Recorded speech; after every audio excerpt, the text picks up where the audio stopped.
Death frightens us because we cling to the idea of a fixed self that must end. But look closely, what self is there to lose? The body changes every moment. The mind arises and passes like clouds crossing open sky. Siddhartha Gautama taught that grasping at permanence, not death itself, is the root of suffering. When we loosen the grip on I and mine, death becomes another wave returning to the ocean, not an annihilation. What would shift in how you live, Marcus, if you stopped defending a self that was never solid to begin with? My actions would not shift, only my anxiety might, and reason already handles that without dissolving the self.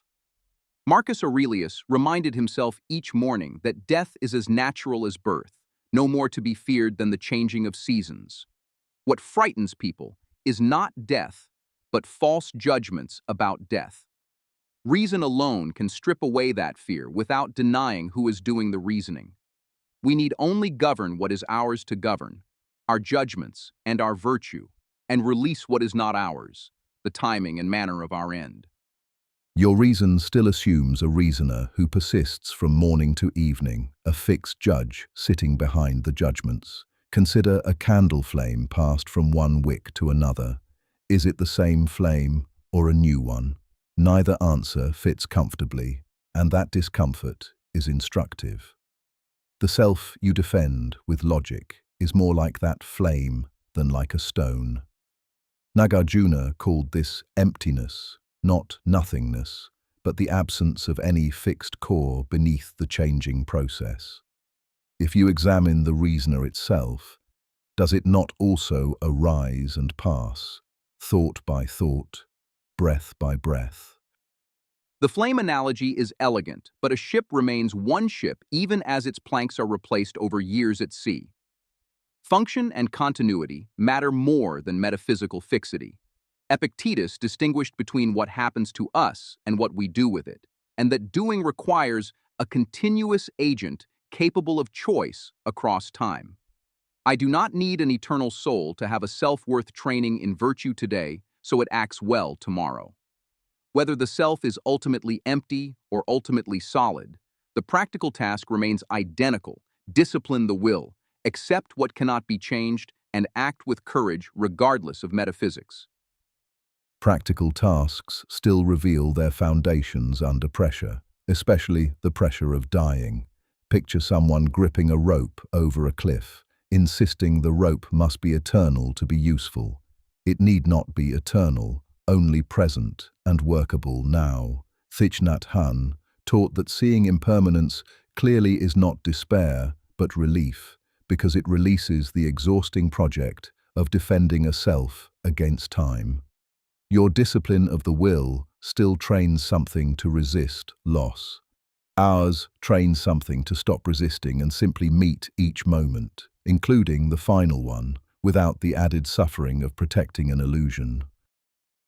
Relief and resistance are not opposites here. They are two names for the same clear seeing applied differently. Seneca wrote that we suffer more in imagination than in reality, and preparation, not denial, dissolves that excess suffering. A soldier who trains daily for battle is not resisting death. He is refusing to let fear govern his conduct before it arrives. I do not deny impermanence. The Stoics built an entire cosmology on cyclical change and cosmic fire. What I refuse is treating that impermanence as a reason to stop valuing this one irreplaceable life, lived with excellence while it lasts. Valuing this life and clinging to it are not the same act, though they often feel identical from inside.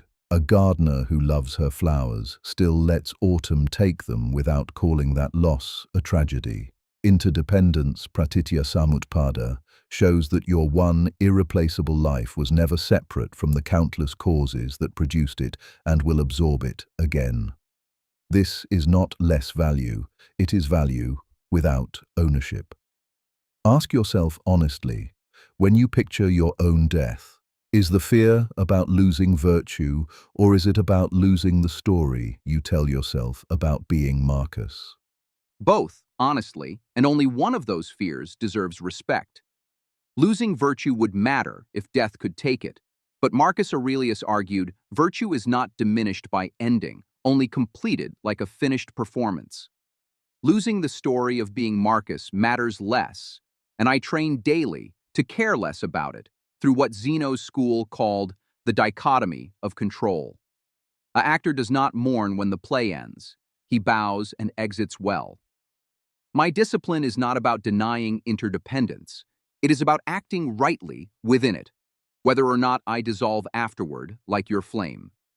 A bow at the end of a good performance is close to what compassion, karuna, asks of us at the deathbed, our own or another's. But notice what your actor still needs: an audience, a role, a narrative arc to complete. Suffering often hides exactly there, in needing the story to resolve properly before we can let go. What if the play has no final act, only scenes connecting to other scenes without end? Then completion is not the goal, presence is. I ask you plainly, can virtue be practiced without needing a story to justify it? Virtue needs no audience and no resolved story, only right action in the present moment, which is where I actually agree with you more than I expected. Marcus Aurelius wrote to himself, not for readers, precisely because virtue answers to reason, not to narrative closure. Where we part is on what grounds that present action. You ground it in seeing through the self entirely. I ground it in disciplining a self that reason confirms is real enough to be responsible. Amor fati, loving one's fate, does not require dissolving the lover, only aligning him fully with what happens. Your weakest point is the claim that a self can be real enough to be responsible without being fixed, as though responsibility requires ownership rather than causation. Watch a river carve a canyon. The river takes responsibility for nothing, yet the canyon is undeniably its effect. Virtue can arise through a process without that process needing a permanent owner behind it. By insisting on a continuous agent for coherence, you smuggle back the very fixed self your own cosmology of constant change should dissolve. You want change everywhere except in the one place, the self, where change would cost you the most comfort. Your weakest point is treating letting go of the self as though it removes suffering rather than relocating who suffers. If there is truly no self, there is no one for compassion to reach and no one to practice the middle way tomorrow morning. Nagarjuna's emptiness works as philosophy precisely because someone keeps meditating on it consistently across years. That consistency is agency, whatever label you give it. You need enough continuity to train karuna and enough discontinuity to escape fear of death. And you switch between them whenever convenient, borrowing my dichotomy of control while denying the chooser who applies it. Death remains, in the end, a teacher rather than an enemy, showing us what we clung to unnecessarily. We agree more than this debate reveals. Both of us train the mind daily rather than waiting for death to arrive untrained. Where we differ is whether that training rests on a self or on letting the self go quietly. That disagreement may not resolve tonight, and perhaps it need not, since both paths lead toward facing death with less fear and more clarity. Facing death well means governing judgment now, so the ending finds us prepared rather than scrambling. I recognize the shared ground. Daily practice matters more than any theory about what practice ultimately proves.